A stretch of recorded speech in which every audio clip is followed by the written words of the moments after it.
Ngayon ipapakita ko lang po sa inyo etong sinasabi niya na hindi niya ako kilala. Sabi niya hindi niya ako kilala, 'di ba? Kaya kita tinawagan, kaya nag-video call ako sa'yo para malaman mo na ako kausap mo. Opo, yun nga. Pero ano, totoo po ba yung pupunta po kayo dito? Yes. Dahil sabi niyo may bahay kayo dito eh. Yes. Yun. Sa Tawaw ang bahay ko. Yun, tawaw. Opo. Yan Inano ko na, inedit ko na para kapag may nagsabi dyan, sasabihin na, oh Mac, hindi ka daw kilala ni Kulaong. Ayan na, naka-ready na, di ba? Makikita nyo na kagad yung video na ako po ay tinawagan ni Kulaong at sinabi niya nga po na tinawagan niya ako para ipaalam na siya yung kausap ko. Ngayon, ito yun. Ito. Jason!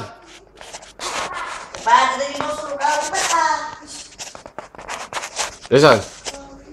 Hawakan mo nga! Halika. Wala talagang manners, wala talagang galang, wala talagang GMRC. Jason, wakan mo nga. Di ba parang Diyos ko, hindi man lang marunong mag-please, hindi man lang marunong makiusap. Jason, can you please hold this? Mas may manners pa ako talaga dito eh. Kung pinag-aralan lang naman kasi, talong-talo to sa akin. Eto, matalino lang to sa panloloko eh. Pero eto, tingin ko, yung mga deba-debating sinasabi nito, iharap si Manny Pacquiao sa kanya, si Sara Duterte, magpapalakpakan na daw tao. Sa akin lang, di ubra to, debate namin. Usapang Marcos, talo na kagad to. Patunayan mong kay tunay na Marcos, talo na kagad to eh. Hawakan mo. Video mo. Hawakan mo. How to press? No. Just hold it and focus on the TV. Okay. Just focus. Yeah, okay? Just focus, Wait. Just focus, please. Alright. Wait. Okay na? I'm tired na. Okay. Nato. Nili. Naimbag nga rabi kada kayo amin nga tigalasang, especially dun sa mga nagagandahang candidate. Nais kong sabihin sa inyo na ayating kayo. Meron lamang po akong tatlong mensahe. Una, mensahe ko para sa mga tagalasang, sa mga community, sa mga kababayan, at sa bumubuo ng sambahayan ng Lasam. At ang pangalawang mensahe ko po ay para sa mga kandidata ng Miss Tinupig 2012. Ang pangatlong mensahe ko po ay para sa mga pinuno dito sa bayan ng Lasam. Unahin ko na po yung mga mamamayan. Ang mensahe ko po sa inyo ay ang dahilan kung bakit ako nandito ngayon. Yung po ay ang pagdating ko rito, hindi lamang po para magbigay ng gantimpala para sa inyo. Para solusyonan lahat ng problema nyo na inilapit sa akin ng inyong agalang-galang na municipal mayor na si Marjorie Apil Salazar. Pangalawa po, ang mensahe ko naman po para sa mga kandidata at mga host, lalo na doon sa mga naging former Miss Tinupig at Miss Cagayan. Ang ganda ay kumukupas, ngunit ang hindi dapat mawala bilang Pilipina ay ang inyong mga karapatan na panindigan nyo ang inyong katayuan bilang isang dalagang Pilipina. Wow. Hindi ko na po hahabaan ang aking pagsasalita. Ang huling mensahe ko po, ito po yung pinaka-importante. Ang mensahe ko sa mga leader na nandito ngayon. Nagpapasalamat po ako dahil kinuha ko ang pagkakataong ito na maiparating ko rin ang nararamdaman ko. Hindi lang yung nararamdaman nyo. Yung nararamdaman nyo, ibinigay ko na sa inyo. Pero yung nararamdaman ko, kailangan malaman nyo. Sapagkat kung hindi nyo po malalaman, hindi na po ako babalik dito para tulungan ang mga kababayan nyong Tagalasang. Sa mga leader, I want you to take note with my simple message. Since it was the destiny of you being a leader of this town or municipal hall is to transform your community and the nation or your people in your town, you should begin by transforming your own selves first. And in that formidable task, no one will be exempted for the said transformation. Wealth and power should not purchase privileges to be exempt. Because I do believe a community building so-called begin to a character. Tahimik lahat. Tahimik. Wealth and power should not outrage the conscience of the people. What we need to transform this nation, to transform this municipality, is a leader that could dare to match the iron of the world without losing our essential humanity. Eradicating social inequity without anarchy. Si Busi, di ba lang si ano? Eliminating subversion without endangering our people's liberty. Being a leader, I do believe that educate your people one by one to practice self-discipline and self-reliance without ostentation. Try to embrace freedom and liberty, even in deprivation. Thus we prove to our posterity that the dream of Las Amenias is true. That even in this land of impoverished legacy, we can tell the entire nation, the island of the Philippines, that the wave of the future is not totalitarianism, but a democracy. Maganda to ulit sinabi ko. Saglit Ang na ha. huling mensahe, Ayan. Maganda to. we can tell the entire nation that Ano yung sinabi ko? Land of impoverished legacy? San? eradicating social inequity Bossy, inha. without anarchy, eliminating subversion without endangering our people's liberty. Wow. Being a leader, I do believe that educate your people one by one to practice self-discipline and self-reliance without ostentation. Try to embrace freedom and liberty, even in deprivation. Thus we prove to our posterity that the dream of Las Amenias is true. That even in this land of impoverished legacy, we can tell the entire nation, the island of the Philippines, that the wave of the future is not totalitarianism, but a democracy. Ang huling mensahe ko po sa bayan ng Lasam, dahil po ang inyong mahal na mayor sobra pong nagpapakahirap sa Maynila. Gabi-gabi po nasa opisina ko, nabamanik luhod.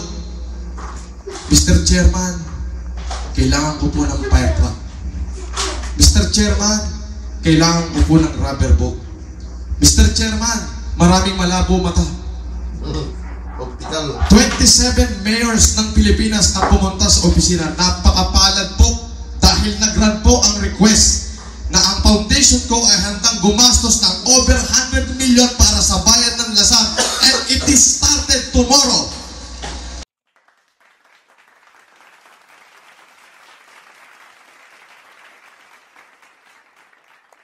₱100 million ang ibibigay po doon sa sa Lasam, ibibigay daw po sa Lasam. Yes, sir. Maliwanag yan na sinabi ni Kulaong. Ang tanong, na ibigay ba? Tignan niya, ulitin natin. Ang foundation ko ay handang gumastos ng over 100 million para sa bayan ng Lasam, and it is started tomorrow. Wow! Kailangan po at maraming salamat sa inyo lahat at sa mga bumubuo ng Miss Dinobig Festival 2012. Ayan. So, batang-bata pa dyan si Kulaong. At ano po siya, memorize niya. Galing mag-memorize. Yun po talaga ang kumbaga pang ano niya sa mga pangloloko niya. Yung mine-memorize niya. Syempre, ang Lasam po, sa Cagayan Valley po yan. Liblib na bayan. Nakakahiya nga dun sa mayor kasi sinabihan, gabi-gabi daw, nagpapagod sa Maynila yung mayor ng Lasam na naninikluhod sa opisina nitong si Kulaong. Parang nakakahiya naman yun, mayor ng Lasam na naninikluhod dito kay baho-bahong Kulaong na to. Di ba? Parang kung ako yun, parang, hoy, ano pinagsasabi mo, naninikluhod ako sa'yo? Ang baho-baho mo. Bata pa si Kulaong dyan, talaga nanloloko na po. 100 million? Narinig niyo yun? Sabi, 100 million? Diba? Tingin nyo ba gagastos ng 100 million yung tokmol na yan?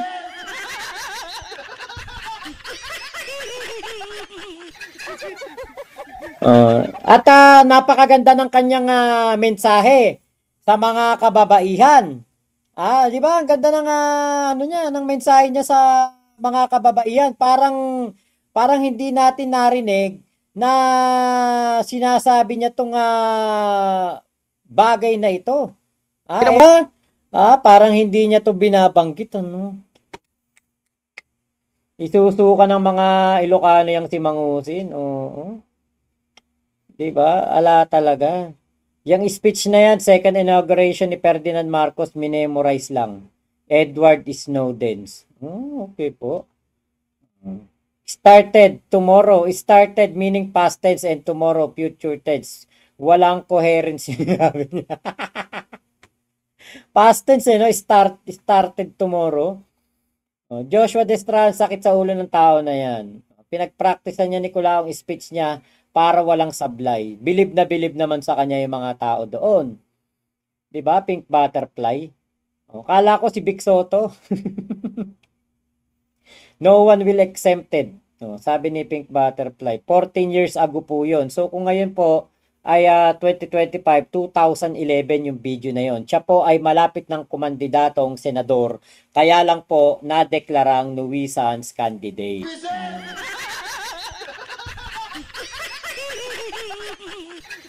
Diba? Galing yan magsalita, Mambola. Oo po, yun nga po. Yun nga po ang kanyang master. Master in kalokohan and panloloko. Diba? Kaya po yan po talaga ang nitong si Culaong. Master po siya sa ginagawa niyang pangloloko sa mga tao na, 'di ba? Alam nyo, syempre kumbaga kung ikaw kasi talaga magpo-portray ka as Marcos, dapat totoo yung sasabihin mo. Alam niyo kung ito si Culaong nagpo-portray siya as Marcos, tapos mabait siya, magalang sa mga kababaihan, hindi mura ng mura, hindi sira ng sira sa ibang mga tao, hindi gumagawa ng krimen. Alam niyo baka sabihin pa, baka nga talaga Marcos to. Kasi ang bait. Kasi siya, matulungin. Pero yung ganyan na nga yung mukha mo, mabaho pa hininga mo, mabaho pa ang singaw ng katawan mo, tapos, mabaho pa ugali mo, talagang ka, mauoblo ka. Mahuhuyo ka talaga niya. Diba? Medyo lang talaga si Culaong nasobrahan sa galing. Nasobrahan sa galing, ayun, nahuli. RRJ, shoutout Victoria May. Sabi ni Mangusin sa live niya, may isa daw sila anak ni Mayu. Totoo ba yon? Hindi po yata. Parang hindi po yata totoo. Jonah Woolridge, kung tinuloy lang niya yung pagkapanadero niya, baka matagal na siya umasenso sa mabuting paraan. Nako. Ibig sabihin, matagal ng budolero yan. Nung nagsasalita siya ng ganyan, college pa lang ako niyan. Ngayon lang siguro na buko. Dahil siguro panahon noon, di pa accessible internet at information. Diba? Nay Brenda Barton, hello po. Ayun, salamat po. Oy, pa-like naman ang ating video. Oy, like naman pag may time. 245 yung likes lang, baka po pwede nyo madagdagan. Match na match, sabi ni King Lestat. Pati konsensya niya, nabudol na niya, sumasang-ayon na sa kanya. Ano siya kumbaga, yung kanyang pinaniniwalaan, yung kanyang kasinungalingan, yung katotohanan, yun na yung kasinungalingan. Kasi ito yung inano niyan sa amin ito yung inaano niya sa amin. Wag na daw kaming manood sa mga sa mga vlogger ng anti-Culaong. Tapos wag daw kami manood kay Erwin Tulfo, wag daw kaming manood kay Percy Lapid, wag daw kaming manood sa GMA ba yun, saka sa ABS-CBN dahil binalita na di umano'y scammer siya, mga ganyan. Sabi niya sa amin yun, wag ka kayo manood dyan. Ako, sabihin mo Mac, sa vlog mo, wag ka kayo manood dyan. Kasi nga, kung kami manonood, doon po sa mga doon po sa mga vlog na yon, manonood kami sa mga vlogger like Mike Cervera, dito kay Tres Rosas, doon kay Percy Lapid, Erwin Tulfo, GMA, ABS-CBN. Baka maano yung isipan namin na talagang si Kulaong ay totoo nga na pinagbibintangang scammer talaga. 'Di ba? Kaya po inaano niya kami na wag manood noon doon sa mga mainstream media. Mag-vlog na lang daw kami sa sarili naming kaparaanan at siya daw ang magbibigay ng mga iba-vlog namin. 'Di ba? Kaya po ayan ano naman talaga. Napatunayan naman eventually na talagang si Kulaong yung nuknukan ng sinungaling at napakamanloloko at nauto nga po kami. Kaya nga po nakapagpadala kami ng mga pera kay Dong Batalan. Boss, paano ba sila nagkakilala ni Bernard Chong? Sa sugalan. Sa kasino. Kasi si Kulaong, tambay po yan ng kasino. Amuyong lang dun yan. Nakikiinom ng tubig, nakikitambay. Kapag may mga kakilala na nananalo, nag-aabang ng balato, doon niya po nakilala si Bernard Chong. At nabilog niya ang ulo nitong si Bernard Chong, napaniwala niya na siya'y tunay na Marcos. Kaya po siya kinaibigan. Yun po ang talagang kwento niyan. Hindi po yan alam po yan ng mga natin, mga tropa pips natin. Nelia Lantebes, ayan, salamat po sa pag-like. Kaya po itong ating kumbaga laban na ito, kabisado ko na to, madali na lang sa akin to Kasi na to, walang kakwenta-kwenta tong ginagawa ko kay Kulaong na ito. Easy peasy lang to sa akin, maning-mani ko to. Bakit? Kabisado ko katarantaduhan yan ni Kulaong. Okay, Boss Mac, nasa Pinas ka pa ba? Kunin kitang ninong. Sige po, Ate Chim Chim. Yan, boss, hindi ba interview ni MG si Dong Batalan? Delikado kasi Eto ako na nagsasabi sa inyo. Si Dong Batalan po, matagal naging kanang kamayan ni Kulaong. Simula nung nakulong hanggang makalaya, bata niya si Dong Batalan. Pero ang balita ko, kaya po wala na sa kanya si Dong Batalan from reliable source.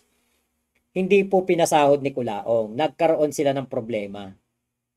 Hindi binigay yung sahod. Pati yung anak. Yung sahod ng anak. Kaya po si Dong, hindi na natin nakikita kay Kulaong. Susunod niyan, pati yan si Casper, magkakagalit din sila niyan. Kapag hindi niya na napasahod yan, hindi niya na nabigay yung mga pinangako niya, mag-aaway din sila niyan. Kaya po, delikado si Dong na ma-interview kasi matagal naging yan ni Kulaong Baka mamaya loyalty niya na kay Kulaong, 'di ba? Baka kung ano-ano pa ang kumbaga itrasyon lang si MG. Kaya mas mabuti pa wag na. Okay, matangos pa ilong ni Kulaong, nagparetoke ata yan sa Japan. Nasira lang yung ilong niya, nahampas ng pintuan sa hotel. Okay. Yun pala yung nasa balita. Ang sabi nga daw, juging siya doon sa casino. Yan. Juging. Anong juging? Okay. Kuya Makwan, hello po. RRJ, si Kulaong na-trigger doon sa pangalang Abel P. Yun po kasi yung pinagsanlaan niya ng alahas. Pinagsasanlaan niya ng mga alahas noong before siya makulong at nung nakulong siya. At alam ko, ito yatang si Abel P ang nakabuking na peke yung Rolex. Yan, peke yung Rolex.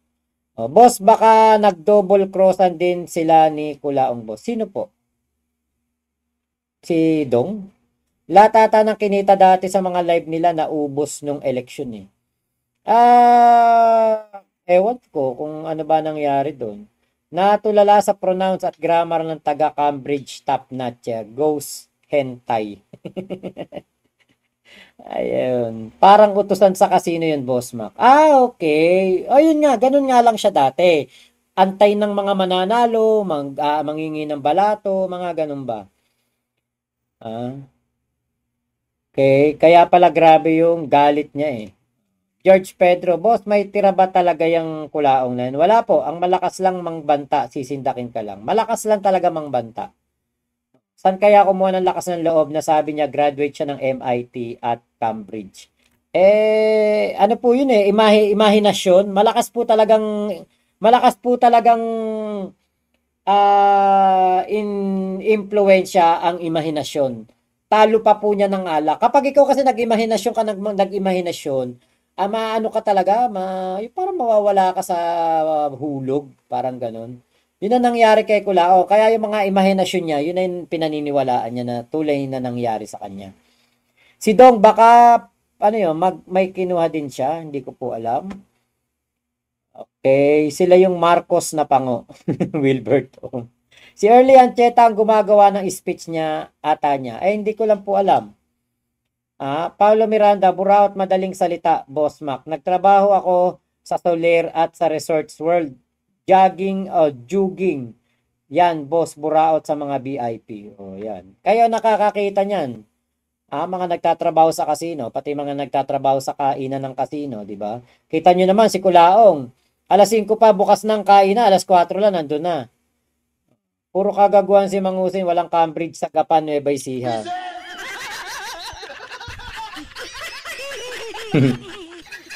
Sabi ni Zobel R, imahinasyon, yung toga nasa Shopee. Biruin mo, pinagpaparangalan niya, pinagyayabang niya na talaga siya ay doktor.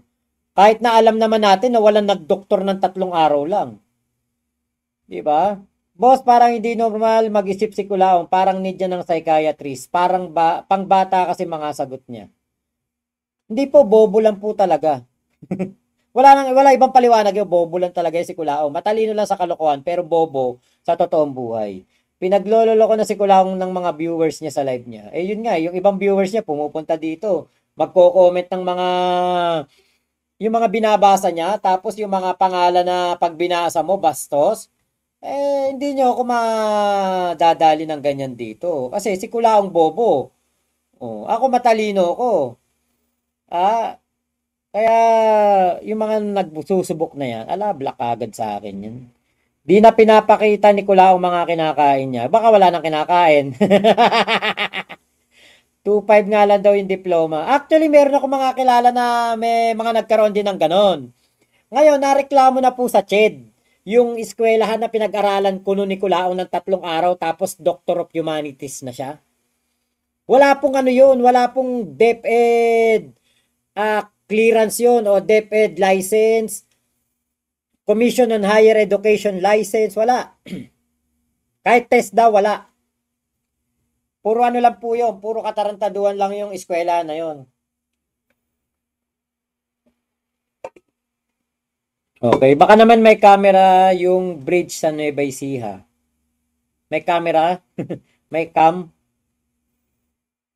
Okay. Ate Virgie, thank you. Minsan na-chepan ko live ni Dong Batalan at may nagtanong doon sa PhD ni Mangusin. Sabi ni Dong, honorary lang daw yun. Buti umamin naman siya doon. Kaka-cross, graduate daw siya ng UP. UP anong lata. Sardinas na yung inuulam nila. Sabi ni Scarm Kalasag, buti pa pala ako, masarap ulam ko. Teka, kunin ko nga tong ulam namin ngayong gabi.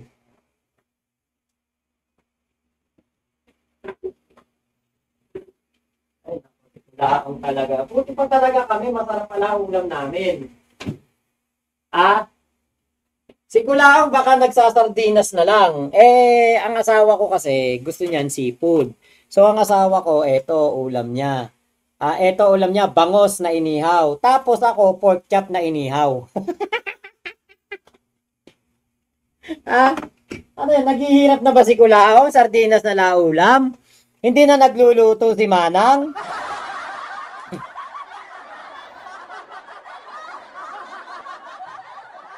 Sinoutout niya nga yung lahat ng karakter ng SpongeBob bobo nga George Pedro, sa eskulata ni Anjo Aliana nag-aral si Kulaong.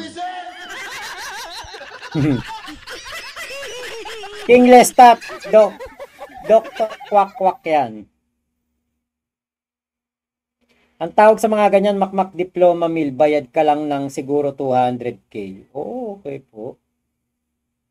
Okay. Yung management ng international hotels, iba yung management from Newport. May sarili silang operations. Since guest si Kulaong ng casino, babayaran ng casino lahat ng damage na nagawa ni Kulaong. Oh, okay. Galing ano. Okay. Nagutom ako, Sobel R. Kain po tayo. Ha? Ako baka bago matulog ngayon makakain din muna. Ha? Hindi ako nawala ng gana kasi hindi ko pinakita yung mukha ni Kulaong na butas-butas eh. Si Kulaong po ang isa sa mga katibayan ng substandard na flood control project dahil yung mukha ni Kulaong, mukha pong hindi na aspalto lahat. Paano magluluto si Manang Bossmac? Laging nasa likod ni Kulaong pag naka-live siya. Si Casper, si Manang.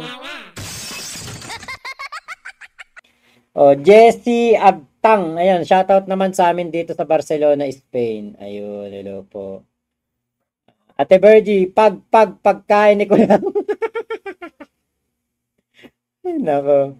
Narana, hindi na talaga makalive ng kumakain kasi puro sardinas na kinakain. Hindi siya pwedeng kumain na masarap kasi di pa nakakabayad ng rent sa tinitirhan niya. Saka ban siya dun sa restaurant ng mga casino. Diba? Idol, shoutout naman dito sa SM Lipa City, Batangas. Ayun, shoutout to Gabriel Manago. Orlando Moya, hindi na nagluluto si Manang Casper. Ayun. Di asfalto tawag doon, boss, palitada ang kulang. Hindi na finishing. Bumibili na lang si Casper sa karinderya. Nagka-problema pa, kulang pa, bigay ni Kulaong pambili ng ulam. Oo nga, nakita ko nga sa post ni Food Genius eh. Ay, nako talaga si Kulaong talaga. Kulaong!